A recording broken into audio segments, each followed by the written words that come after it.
ಕಾರವಾರ ಜೈಲಲ್ಲಿ ಪೊಲೀಸರು ಮತ್ತು ರೌಡಿಗಳ ನಡುವೆ ಡಿಶುಮ್ ಆಗಿದೆ. ಜೈಲಲ್ಲಿ ಸಿನಿಮಾ ಸ್ಟೈಲ್ನಲ್ಲಿ ಫೈಟಿಂಗ್ ನಡೆದಿದೆ. ಈ ಡ್ರಗ್ಸು ಗಾಂಜಾ ಇವ್ಯಾವು ಕೂಡ ಸಿಗ್ತಾ ಇಲ್ಲ ಅಂತ ಜೈಲಧಿಕಾರಿಗಳ ಮೇಲೆ ರೌಡಿಗಳು ಹಲ್ಲೆ ನಡೆಸಿದ್ದಾರೆ.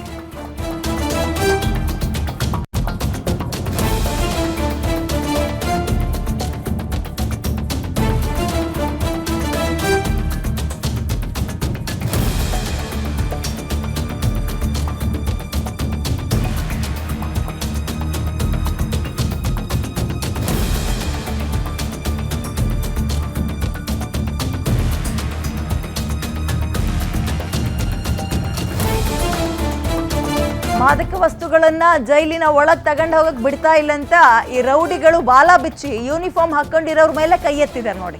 ಜೈಲರ್ ಕಲ್ಲಪ್ಪ ಗಸ್ತಿ ಸೇರಿ ಇನ್ನು 3 ಸಿಬ್ಬಂದಿಗಳ ಮೇಲೆ ಹಲ್ಲೆ ಮಾಡಿದ್ದಾರೆ. ಅವ್ರನ್ನ ಆಸ್ಪತ್ರೆಗೆ ದಾಖಲು ಮಾಡಲಾಗಿದೆ. ಈ ರೌಡಿಗಳ ಹೆಸರನ್ನು ಕೂಡ ಹೇಳ್ತೀವಿ ಕೇಳಿ. ಮಾರಣಾಂತಿಕವಾಗಿ ಯೂನಿಫಾರ್ಮ್ ಹಾಕಿರೋ ಜೈಲರ್ಗಳ ಮೇಲೆ ಇವರು ಹಲ್ಲೆ ನಡೆಸಿರೋದು ಮಾರಣಾಂತಿಕವಾಗಿ. ಮೊಹಮ್ಮದ್ ಅಬ್ದುಲ್ ಅಂತ, ಫಯಾನ್, ತೌಸಿಫ್, ನಿಹಾಲ್ ಅಂತ 3 ಜನ ಜೈಲರ್ಗಳಿಗೆ ಹೊಡೆದಿರೋದು ನೋಡಿ. ಅಲ್ಲಿ ಅವ್ರ ಗಾಂಚಲಿ ದರ್ಪ ಏನಕ್ಕೆ ಎದೆಗೆ ಒದ್ದಿದ್ದಾನೆ, ಪ್ರೈವೇಟ್ ಪಾರ್ಟ್ ಹತ್ರ ಒದ್ದಿದ್ದಾನೆ. ಓ, ಗಾಂಜಾ ತಗೊಂಡು ಹೋಗಕ್ ಬಿಡ್ತಾ ಇಲ್ಲ ಜೈಲೊಳಗೆ ಅಂತ, ಡ್ರಗ್ಸ್ ಬಿಡ್ತಾ ಇಲ್ಲ ಅಂತ. ಯಾವ ಹಂತಕ್ಕೆ ಬಂದು ಜೈಲ್ಗಳೆಲ್ಲವೂ ನಿಂತ್ಕೊಳ್ತಾ ಇದಾವೆ ಹಂಗಾದ್ರೆ. ಜೈಲಿನ ಒಳಗೂ ಇವ್ರನ್ನ ಹೆಡೆಮುರಿ ಕಟ್ಟಕ್ ಆಗ್ತಾ ಇಲ್ಲ, ಇವ್ರನ್ನ ಬದಲಾಯಿಸಕ್ ಆಗ್ತಾ ಇಲ್ಲ ಅಂದ್ರೆ ಜೈಲಿಗೆ ಇವ್ರನ್ನ ಕರ್ಕೊಂಡೋಗಿ ಏನು ಸಾಧ್ಯ? ಇದ್ರ ನೆಕ್ಸ್ಟ್ ವಿಜುವಲ್ ತೋರಿಸ್ತೀವಿ ನಿಮಗೆ. ಸರಿಯಾಗಿ ಬಿಟ್ಟಿದ್ದಾರೆ ಜೈಲರ್ಗಳ ಮೇಲೆ. ಅವ್ರು ಲಾಟಿಲಿ ಹೊಡೆದಿದ್ದಾರೆ. ಇವ್ರು ನೋಡಿ ಅಲ್ಲಿ.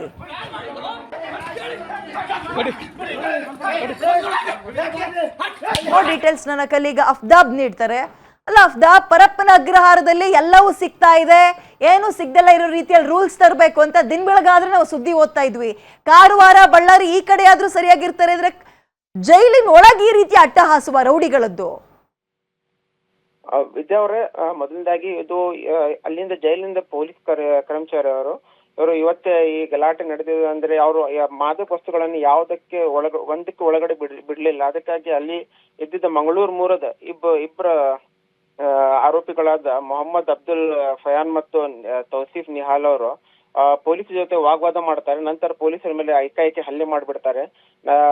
ಪೊಲೀಸ್ ಜೈಲರ್ ಸೇರಿ ಸಿಬ್ಬಂದಿಗಳ ಮೇಲೆ ಸುಮಾರು ಹಲ್ಲೆ ಆದ ನಂತರ ಪೊಲೀಸ್ ಮತ್ತು ಸಿಬ್ಬಂದಿಗೆ ಗಾಯ ಕೂಡ ಆಗುತ್ತೆ.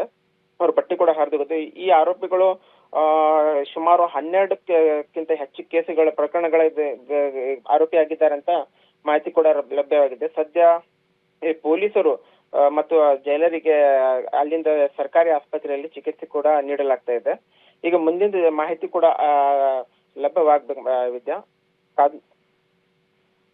ಧನ್ಯವಾದ ಡೀಟೇಲ್ಸ್ಗೆ.